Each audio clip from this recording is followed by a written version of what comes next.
Selamat pagi, siang, dan malam pemirsa.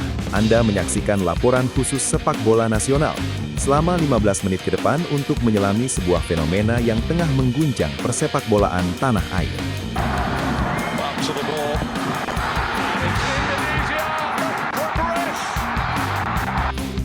Jika kita memutar waktu sejenak ke belakang, tahun 2024 tercatat dalam tinta emas sejarah sebagai tahun di mana harapan publik sepak bola Indonesia melambung tinggi. Kita masih ingat betul euforia itu. Sebagaimana sering didengungkan oleh para pengamat, tahun itu kita seolah berjalan di atas awan. Tim nasional Indonesia berhasil keluar dari masa-masa kegelapan prestasi dan menyuguhkan sebuah standar baru. Pencapaian monumental terjadi ketika skuad Garuda untuk pertama kalinya dalam sejarah menembus babak gugur Piala Asia 2023. Meski harus berhadapan dengan raksasa seperti Jepang dan Irak, serta melalui drama sengit melawan Vietnam, kita berhasil lolos. Tidak berhenti di situ, optimisme itu menular hingga ke level usia muda. Di Piala Asia U23, kita melangkah gagah hingga ke semifinal, sebuah prestasi yang nyaris mustahil kita bayangkan sebelumnya. Bahkan tiket Olimpiade Paris pun hampir dalam genggaman, meski akhirnya kita harus mengakui keunggulan Uzbekistan, Irak, dan Guinea di babak playoff. Sosok sentral di balik kebangkitan harga diri bangsa ini tidak lain adalah arsitek asal Korea Selatan, Shin Tae-yong. Ia bukan sekedar pelatih, ia adalah simbol kebangkitan. Namun pemirsa, roda nasib berputar begitu cepat dan kejam. Memasuki tahun 2025, mimpi indah tersebut seakan berubah menjadi mimpi buruk yang berkepanjangan. Realitas di lapangan menunjukkan grafik yang menukik tajam. Sejak keputusan kontroversial untuk mengakhiri kerjasama dengan Shin Tae-yong diambil, fondasi yang telah dibangun dengan susah payah tampak runtuh seketika. Tahun 2025 yang seharusnya menjadi tahun pemantapan prestasi, justru menjadi tahun kemunduran. Timnas senior terpuruk di kualifikasi, dan berbagai kegagalan di level kelompok umur kembali menghantui kita. Hari ini kita akan membedah secara mendalam apa yang sebenarnya terjadi di balik layar PSSI. Benarkah ada friksi tajam di level elit federasi? Dan bagaimana polemik uang miliaran rupiah serta dugaan intervensi pihak luar turut memperkeruh suasana? Kegagalan di lapangan hijau seringkali merupakan cerminan dari ketidakharmonisan di balik meja manajemen. Berbagai sumber internal dan diskusi yang berkembang di ruang publik mengindikasikan adanya keretakan serius di tubuh PSSI pasca pemecatan Shin Tae-yong.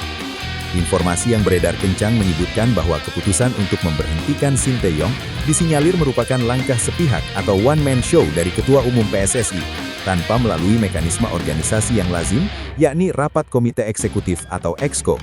Padahal dalam tata kelola organisasi sebesar PSSI, keputusan strategis menyangkut pelatih kepala seharusnya diputuskan secara kolegial kolektif. Situasi ini memicu gelombang ketidakpuasan di kalangan anggota EXCO. Kabar yang kami himpun menyebutkan bahwa para anggota EXCO kini tengah merapatkan barisan. Ada wacana kuat untuk menggelar rapat tertutup, sebuah rapat darurat yang secara spesifik tidak melibatkan ketua umum. Agenda utamanya sangat jelas, mengevaluasi keputusan fatal tersebut dan menyusun strategi untuk memohon kesediaan Shin Tae-yong kembali menangani timnas Indonesia. Pertanyaan besarnya adalah, mengapa langkah drastis ini diambil? Mengapa Shin Tae-yong harus diberhentikan di tengah jalan saat misinya belum tuntas? Banyak pihak menilai keputusan ini didasari oleh faktor ego sektoral dan ketakutan akan dominasi popularitas sang pelatih yang dianggap mulai melampaui citra federasi itu sendiri. Sebuah ironi mengingat prestasi seharusnya menjadi tujuan utama di atas segalanya. Namun pemirsa, benang kusut ini tidak hanya berhenti pada masalah administrasi. Ada aroma kepentingan bisnis dan intervensi yang tercium cukup menyengat, yang melibatkan tokoh-tokoh di lingkar luar sepak bola nasional. Sorotan tajam kini tertuju pada salah satu pengamat sepak bola ternama, yang dalam laporan ini kita sebut sebagai Coach Justin. Pernyataan kontroversialnya mengenai kerugian finansial pribadi sebesar 2 miliar rupiah akibat kegagalan timnas melaju ke tahap tertentu menuai polemik luas. Ia mengklaim bahwa kegagalan timnas melaju ke tahap tertentu menyebabkan batalnya kesepakatan sponsorship bernilai fantastis tersebut. Pernyataan ini memantik spekulasi liar di kalangan warganet dan pengamat independen. Publik mulai menghubungkan titik-titik peristiwa yang ada. Muncul dugaan bahwa angka 2 miliar tersebut bukanlah sekedar uang sponsor biasa, melainkan memiliki kaitan dengan insentif dari pihak-pihak tertentu, yang sering diasosiasikan dengan oknum atau mafia bola, yang apabila pelatih pilihannya berhasil menduduki kursi kepelatihan timnas. Nama Patrick Kluivert sempat mencuat sebagai sosok yang didorong untuk menggantikan Shin Tae-yong. Asumsi yang berkembang menyebutkan bahwa ada pihak-pihak yang berkepentingan untuk menyingkirkan Sinteyong demi memuluskan jalan bagi pelatih baru yang lebih bisa dikendalikan atau menguntungkan secara bisnis. Narasi ini semakin liar ketika dikaitkan dengan rekam jejak masa lalu sang pengamat, meskipun yang bersangkutan telah menyatakan diri bertobat. Jika spekulasi ini benar, maka timnas Indonesia telah menjadi korban dari pertaruhan bisnis segelintir orang. Publik pun menyindir dengan pedas, rugi 2 miliar, tapi mungkin untung puluhan miliar dari potensi bisnis lain. Ini mencerminkan betapa parahnya krisis kepercayaan publik terhadap transparansi pengambilan keputusan di tubuh PSSI saat ini. Kegagalan pelatih pengganti dalam memberikan hasil instan, ditambah dengan hilangnya potensi pendapatan tersebut, seolah menjadi hukuman karma bagi mereka yang bermain api dengan nasib Garuda. Bukti nyata dari kemunduran sistemik ini terlihat jelas pada ajang SEA Games 2025. Timnas U22 yang berada di bawah asuhan pelatih Indra Syafri harus menelan pil pahit kegagalan total. Tidak hanya gagal membawa pulang medali, skuad Garuda Muda bahkan gagal lolos dari fase grup setelah kalah bersaing dengan Filipina dan hanya menang melawan Myanmar.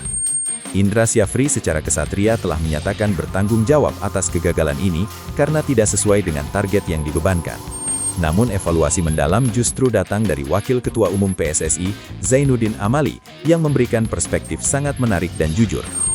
Dalam analisisnya, Zainuddin Amali secara tersirat mengakui bahwa kesuksesan medali emas SEA Games 2023 di Kamboja yang sering diklaim sebagai prestasi pelatih lokal, sejatinya adalah buah manis dari pohon yang ditanam oleh Sinteyong. Ia menjelaskan bahwa generasi Rizky Ridho dan kawan-kawan yang meraih emas saat itu adalah produk dari pemusatan latihan jangka panjang, TCP, yang sangat intensif sejak tahun 2020.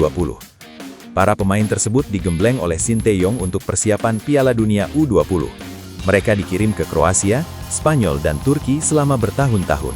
Kekompakan, mentalitas bertanding dan pemahaman taktik mereka terbentuk di bawah tangan dingin STY. Sehingga siapapun yang mendampingi mereka di pinggir lapangan pada tahun 2023, fondasinya sudah sangat kokoh. Berbanding terbalik dengan situasi di tahun 2025, skuad SEA Games kali ini minim persiapan, hanya berkumpul singkat pada Oktober dan November. Tanpa fondasi pembinaan jangka panjang yang sistematis ala Sinteyong, hasilnya adalah keruntuhan prestasi. Ini adalah pengakuan validasi dari internal federasi bahwa metode instan tidak akan pernah bisa menggantikan proses pembinaan yang spartan dan terstruktur. Lantas apa solusi dari carut-marut ini? Berdasarkan rentetan fakta di lapangan, mulai dari kejayaan 2024 hingga keruntuhan 2025, serta pengakuan para petinggi PSSI, aspirasi publik mengerucut pada satu tuntutan radikal, bawa kembali Sinteyong. Namun pemirsa, kembalinya Sinteyong kali ini tidak boleh sama seperti sebelumnya. Publik dan pengamat menuntut adanya pemberian wewenang mutlak atau full power. Ini bukan lagi soal membagi-bagi timnas kelompok umur ke pelatih berbeda-beda. Ini soal menyerahkan cetak biru sepak bola nasional secara utuh kepada satu arsitek yang telah terbukti. Gagasan full power ini menuntut agar Sinteyong memegang kendali penuh atas timnas senior, U23 hingga U20. Tujuannya adalah untuk memastikan adanya kesinambungan kurikulum, filosofi permainan dan standar mentalitas dari level junior hingga senior. Biarkan Sinteyong yang memasak program ini sampai matang, tanpa adanya intervensi titipan pemain, jadwal liga yang bentrok atau gangguan non-teknis dari pengurus federasi. Targetnya jelas, melampaui pencapaian tahun lalu dan menjadikan Indonesia sebagai kekuatan yang ditakuti di Asia, bahkan diperhitungkan di level dunia. Mengembalikan Sinteyong dengan otoritas penuh bukan lagi sekedar langkah emosional untuk mengobati kerinduan fans, melainkan sebuah investasi logis untuk menyelamatkan masa depan sepak bola kita. Tahun 2025 telah memberikan pelajaran yang sangat mahal bagi kita semua, bahwa menghancurkan sebuah sistem yang berjalan baik jauh lebih mudah daripada membangunnya. Kegagalan ini adalah tamparan keras yang membuktikan bahwa warisan sistem yang ditinggalkan Sinteyong tidak bisa disubstitusi begitu saja oleh figur lain tanpa visi jangka panjang yang setara. Kini bola ada di tangan para pengambil keputusan. Apakah PSSI akan terus mempertahankan ego dan membiarkan prestasi terus merosot? Atau mereka berani mengambil langkah besar, menurunkan ego, mengakui kesalahan, dan memohon sang arsitek kembali untuk menyelesaikan misinya? Suara jutaan supporter di media sosial, di jalanan hingga di stadion telah bersatu. Mereka merindukan kedisiplinan, kerja keras dan kebanggaan yang pernah hadir. Harapan mereka sederhana, kembalikan timnas Indonesia ke jalur yang benar, di tangan yang tepat. Demikian laporan khusus sepak bola nasional malam ini. Mari kita kawal bersama nasib Garuda tercinta.